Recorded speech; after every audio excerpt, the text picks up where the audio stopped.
ECMO एक तरह का एक ब्रिज, एक्मो अपने आप में कोई इलाज नहीं है। पेशेंट जिसको एक्मो की जरूरत पड़ती है, जिसका लंग या जिसका हार्ट इतना खराब हो जाता है कि वो नॉर्मल दवाओं को रिस्पॉन्ड नहीं करता है, उससे ठीक नहीं होता है, तो उनको एक्मो पे रखा जाता है, जिससे कि लंग्स को, हार्ट को रेस्ट मिलता है, ठीक होने का मौका मिलता है, और उसमें से जो मरीज ठीक नहीं हो पाते हैं उनका ट्रांसप्लांट करना, ऐसे मरीजों को एक्मो से फायदा मिलता है।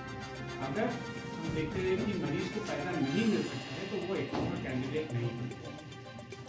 सीधी बात यह है कि हम एक जागरूकता फैलाना चाहते हैं। हम ये चाहते हैं कि न केवल मरीजों में, जनरल पॉपुलेशन में और डॉक्टर्स में भी इस चीज़ की अवेयरनेस है, इस चीज़ की जागरूकता है कि कौन से मरीज को ट्रांसप्लांट की ज़रूरत है वो सही समय पर पहचान। जैसे कि डॉक्टर बालाद ने आपको बताया कि पेशेंट जब तक हमारे पास आता है, ज़्यादातर पेशेंट ऐसे आते हैं जिनकी उंगलियां तक नहीं मिल पाती हैं,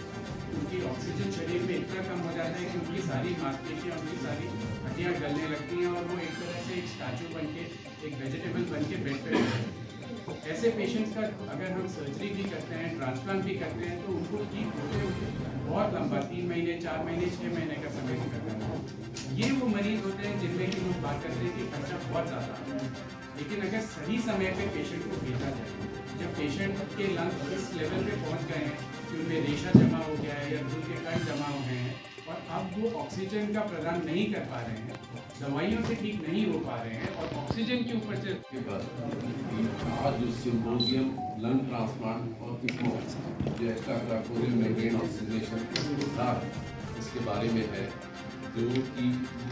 एनजीएम हॉस्पिटल चेन्नई, जो कि इस क्षेत्र में एक देश और दुनिया में भी एक अग्रणी संस्था है, वहाँ से आए हुए विशेषज्ञ इसके बारे में बात करेंगे, स्पेशली लंग ट्रांसप्लांट, क्या इसके जो है ऑप्शंस हैं, मतलब कब जरूरी है, इस देश में हो रहा है, और ये इसके क्या निटी-ग्रिटी है, इसको मतलब कौन से मरीज को चाहिए, कब चाहिए और उसको कैसे करना है और उसका अल्टीमेटली क्या रिजल्ट होता है। तो इसके बारे में बात करने के लिए और उसके डिफरेंट जो एस्पेक्ट हैं उसके बारे में चर्चा करेंगे। साथ में इक्मो अभी कोविड बीता 2020 और 21 में,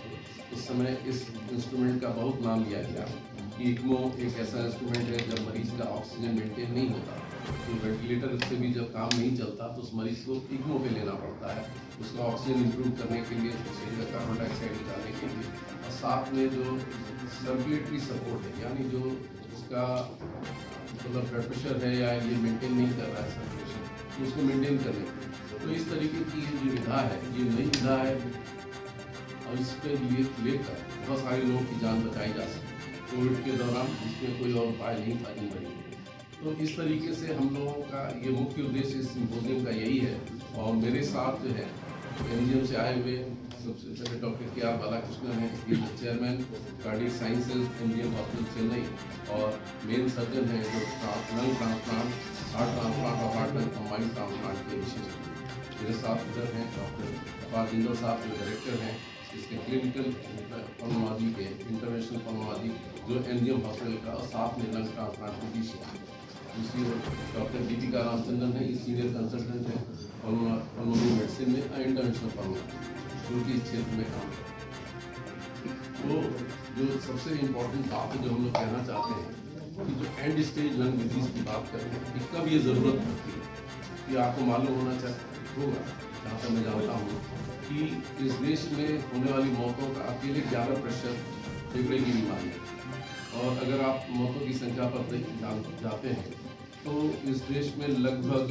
हम लोग क्रॉनिक रेस्पिरेटरी डिजीज, जो ग्लोबल बर्डन ऑफ डिजीज था 2016 में ये डेटा था कि वो कहते हैं कि लगभग 93.3 million people are suffering from chronic respiratory disease, और इसमें जो COPD का नंबर था वो बहुत बड़ा था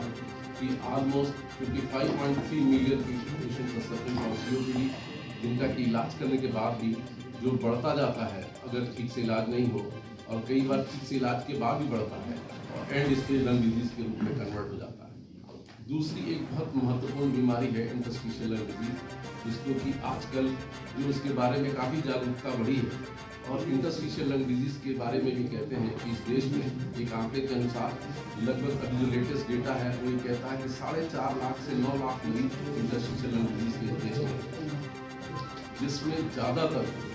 समय के साथ ये जो है जैसे जैसे बीमारी बढ़ती है इलाज करने के बाद भी तो अब लंग ट्रांसप्लांट की आवश्यकता पड़ती है। ये ट्रांसप्लांट का उपयोग जो है इस सबसे ज़्यादा महत्वपूर्ण ये ILD के मरीजों के लिए है और बाकी दूसरी एंड स्टेज